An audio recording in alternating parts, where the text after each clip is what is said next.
Hello, everyone, and welcome back down here to the Gamer's Den with me, your host, Jordan, your master of lore and storyteller extraordinaire.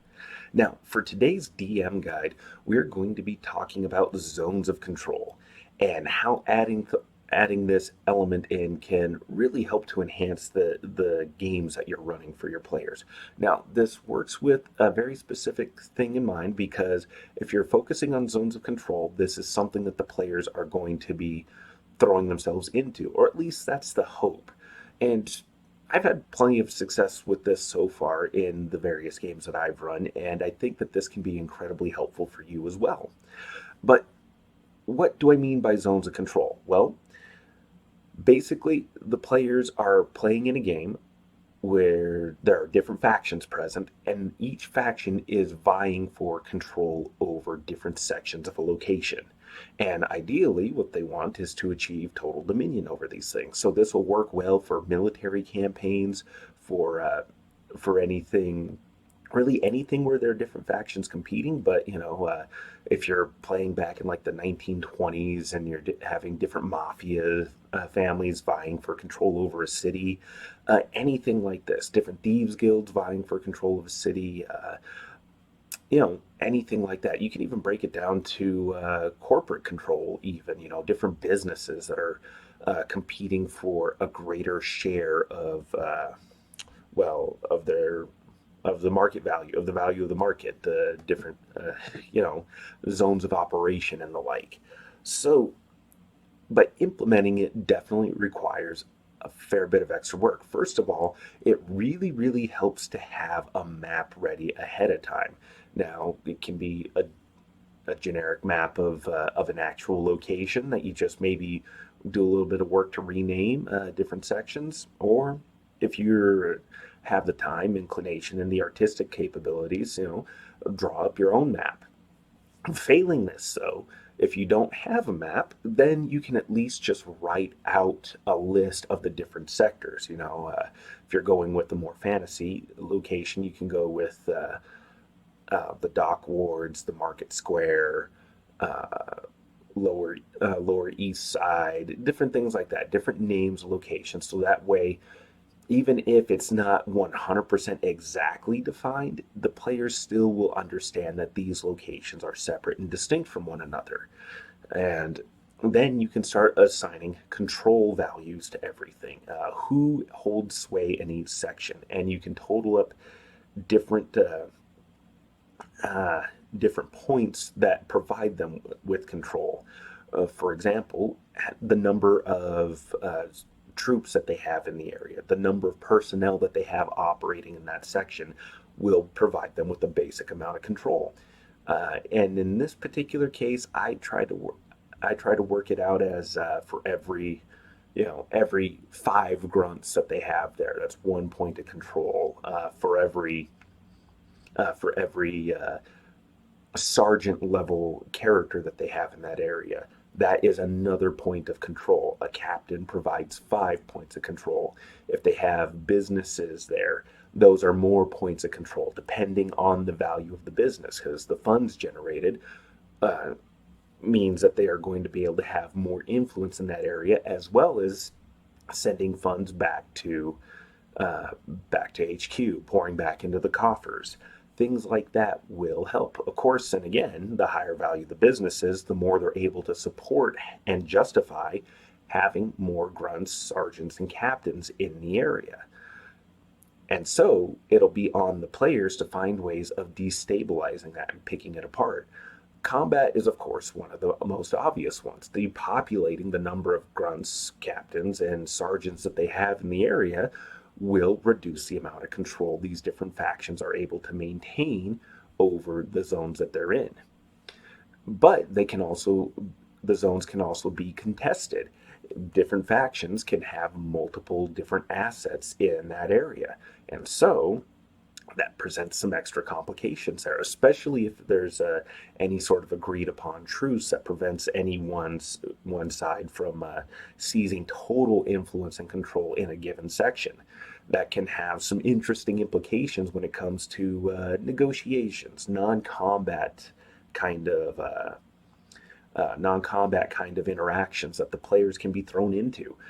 You can use the number of points that the players have actively subtracted from a rival faction as modifiers to social interaction difficulties. The more the more high value, the higher the difficulty goes, just because of the number of the point value assigned to those things. So a large business that's generating thousands upon thousands of dollars, filling coffers with just piles and piles of coins, represents a significant loss for that faction. And so going to the negotiating table will, of course, raise any diplomacy skill checks to a higher and higher difficulty.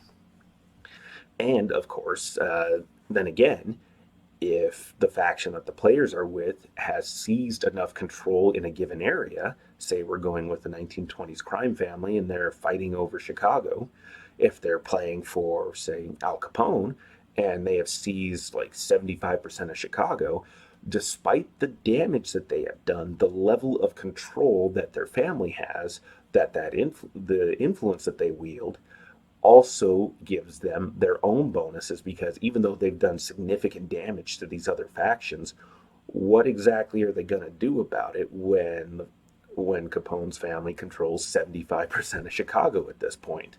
There's not a whole lot that can be done because, well, at the end of the day, negotiations broke down, but what are you gonna do about it? There's really not a whole lot that you can do here. Why don't you just sign over the rest of your businesses and we'll call it good? We'll even pay you a fair price. Things like that can easily be leveraged into these games, and it can be a great deal of fun. And it doesn't have to stop just at different factions like this, although it is one of the easiest ways to conceive of it and begin playing with this kind of a mechanic. I've also leveraged this in a zombie apocalypse scenario that I threw at my players. And the zones of control were for the survivors. And then any areas that didn't have any control over them, you would typically fill up with zombies. And in this case, for every 10 regular zombies, that was 1 point of control for the zombies. Specials added in more. And of course, the higher the control value that the zombies had, I just added that into the likelihood that they're going to have a random encounter. And so, through those random encounters, they either, try to slip by quietly and unnoticed, or they can deal with the encounter and reduce the threat level in that zone. That way, they reduce the number of zombies and the likelihood that they're going to have a random encounter. Though there was an additional element there of depending on how noisy they got. For example, I would use screamers from State of Decay as a type of special zombie that they could encounter. If the screamer was alerted and was able to, well, scream, that would attract more zombies to the area and thereby raise the threat level. If they're just going full auto, no silencers, no suppressors, none of that, they're just unloading entirely, they could temporarily decrease the threat level in the area, but with a pretty good likelihood that very quickly the threat level would raise. So the more noise generated, the worse things would get. Maybe not immediately, but very, very quickly.